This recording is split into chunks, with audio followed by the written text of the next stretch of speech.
So this morning we are coming to the penultimate week of the story of Joseph.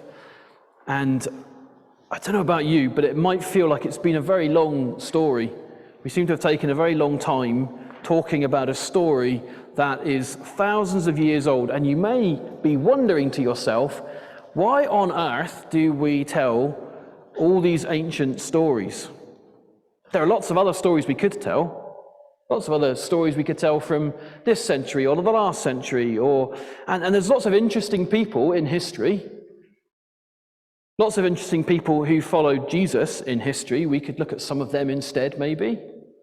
Maybe we could talk about Corrie ten Boom, who was thinking about earlier on this year, or Richard Wurmbrand in Eastern Europe, I think it was. Or we could go further back, talk about maybe John Wesley. We could go even more recent, we could talk about Billy Graham. Lots of interesting stories we could tell. So why is it that we tell these stories? And actually, even if we would say, okay, well, it's because we want to teach stories from the Bible, that would seem to be sensible. But why do we bother with all these stories from the Old Testament when we could tell the stories from the New Testament? There's lots of amazing stories about Jesus in the Gospels and Acts. We could spend all our time thinking about them, and surely that would be more profitable, do you not think?